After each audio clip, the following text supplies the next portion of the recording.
காதல் 2ஆம் முறையும் வரும். இது ஒரு காதல் கதை. நான் ஓய்வு பெற்ற அரசாங்க அதிகாரி. என் மகனுக்கு திருமணம் முடித்து அமெரிக்காவில் குடும்பத்துடன் செட்டிலாகிவிட்டான்.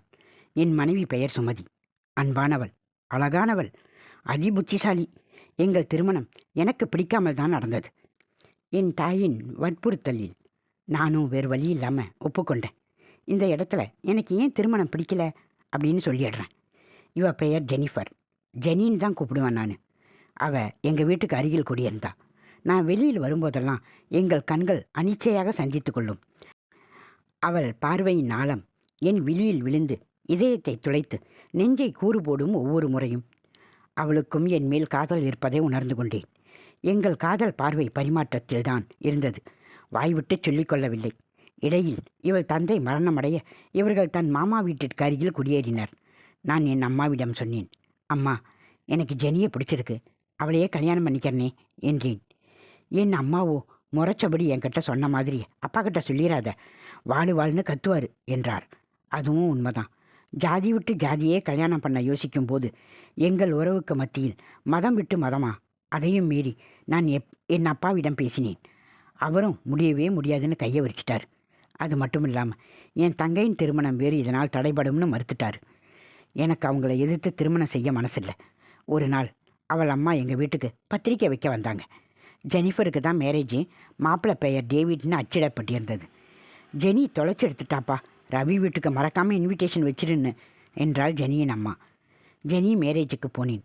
கிறிஸ்துவ முறைப்படி சர்ச்சில் நடந்தது. அவளுக்கு வாழ்த்து சொல்ல மேடை ஏறினேன். Wish you happy marriage life என்று கை கொடுத்து வாழ்த்து தெரிவித்தேன்.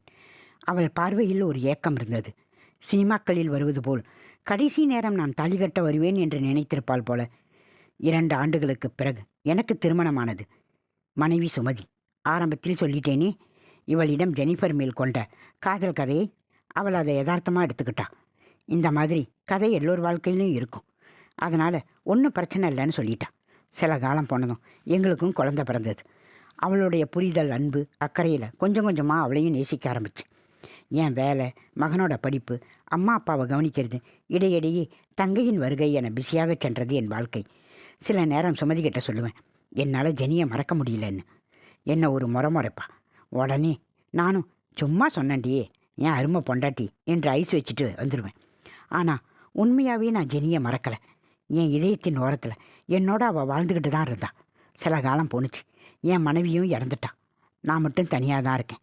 என் மகன் என்னை அமெரிக்காவுக்கு தன்னுடன் தங்க கட்டாயப்படுத்தினான். எனக்கு இங்கே மாதிரி சௌகரியம் அங்கே வராதுப்பான்னு சொல்லி மறுத்துட்டேன். நான் இருக்கும் வீடு எங்கள் பூர்வீக வீடு. என் மவங்கிட்ட நான் சொன்னேன், டேய், ஜெனி எப்போ வேணுனாலும் என்னை தேடி இங்கே வரலாம்.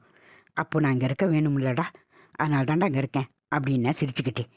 அவனும் பதிலுக்கு, அப்பா, உங்கள் ஜெனி அமெரிக்காவில் செட்டில் ஆகிருந்தா என்றான் குறும்பாக. டேய், சும்மா சொன்னேன்டா, இது உங்கள் அம்மா வாழ்ந்த வீடு. நான் உன் அத்தை, தாத்தா, பாட்டி, ஏன் நீ கூட இந்த வீட்டில் தான் வளர்ந்த. என் மிச்ச காலத்தையும் இங்கேயே கழிச்சிடுறனே என்றேன் அவனிடம். அவனும் அதற்கு மேல் வற்புறுத்தவில்லை. வற்புறுத்தினாலும் பயனில்லை என்று சென்று விட்டான்.